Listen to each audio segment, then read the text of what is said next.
السلام علیکم، میرا نام ہے اسما رمضان. آج ہو گیا ہے لاک ڈاؤن ڈے 17. آج ہم لوگ بات کریں گے 4 powerful ways to get over fear. اس کے لیے سب سے پہلے ہے آبزرویشن. آپ نے مشاہدہ کرنا ہے، غور کرنا ہے کہ جب آپ کو یہ فیئر کی فیلنگ فیل ہوتی ہے تو آپ کے کس باڈی پارٹ پہ آپ کو اثر فیل ہوتا ہے. دماغ پہ ہوتا ہے، دل پہ ہوتا ہے، پیٹ میں ہوتا ہے. کہاں پہ یہ فیئر کی جو فیلنگ ہے یہ آپ کے اثر ڈالتی ہے. دیکھیے، every emotion in the mind creates a corresponding sensation in the body.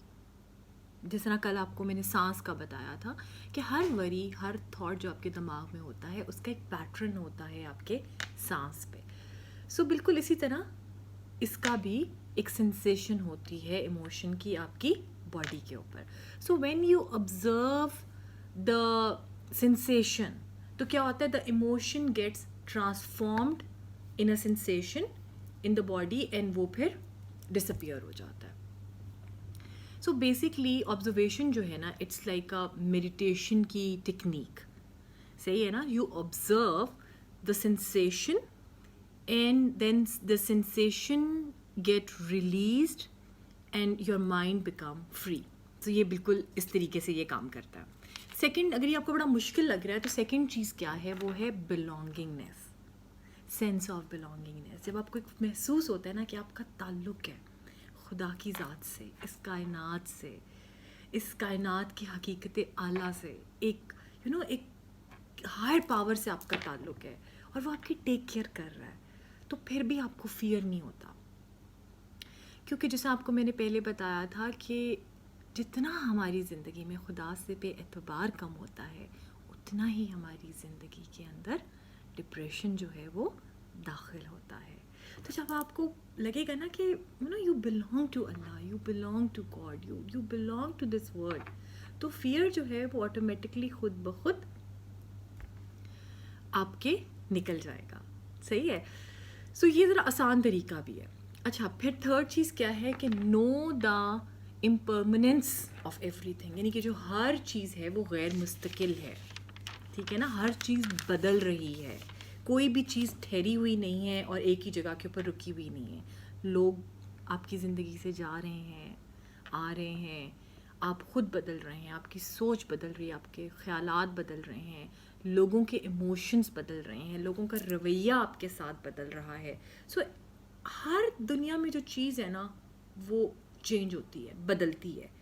اور اگر آپ کو اس بات کی سمجھ آ جائے گی کہ ہر چیز جو ہے وہ غیر مستقل ہے، ہر چیز اس دنیا کے اندر، تو آپ کو یہ ایک خاص قسم کی ایک اسٹرینتھ دے گی اور یہ آپ کا جو فیئر ہے وہ آپ کا خود بخود غائب ہو جائے گا.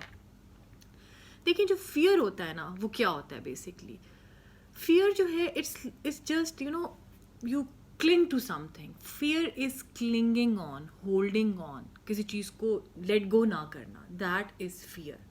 تو مجھے آپ بتائیں، دنیا میں کوئی ایسی چیز ہے جس کو آپ روک سکتے ہوں، ہولڈ آن کر سکتے ہوں؟ کچھ ایسا ہے؟ ہر چیز بدل رہی ہے نا. ہر چیز کو ہم نے چھوڑنا ہے. ہم نے ہر چیز کو یو ہیو ٹو سے گڈ بائے. اس باڈی کو ہم نے گڈ بائے کہنا ہے، اس دنیا کو، اس کائنات کو، اس کو ہم نے خداحافظ کہہ کے اپنے اگلے جہان، اپنی تیاری پکڑنی ہے. تو ایوری تھنگ از چینجنگ. یہ چیز جب ہمیں سمجھ آ جائے، یہ اویئرنیس جو ہے نا، یہ ہمارے اندر ایک خاص قسم کی اسٹرینتھ کو لے کر آتی ہے. اچھا، فورتھ کیا چیز ہے؟ فورتھ ہے کہ unleash the power of your mind with breath work.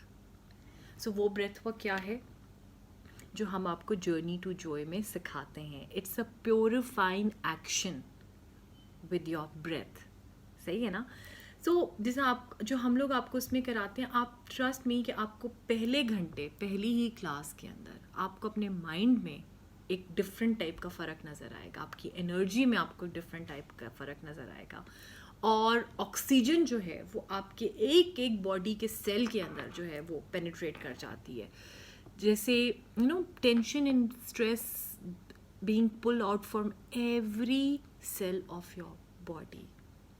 اور آپ کا جو every cell of your body gets cleansed and energised, اور ایک خاص قسم کی اس کے اندر ایک طاقت سی آ جاتی ہے، ریفریش ہو جاتا ہے بالکل. یہ ہے آپ کا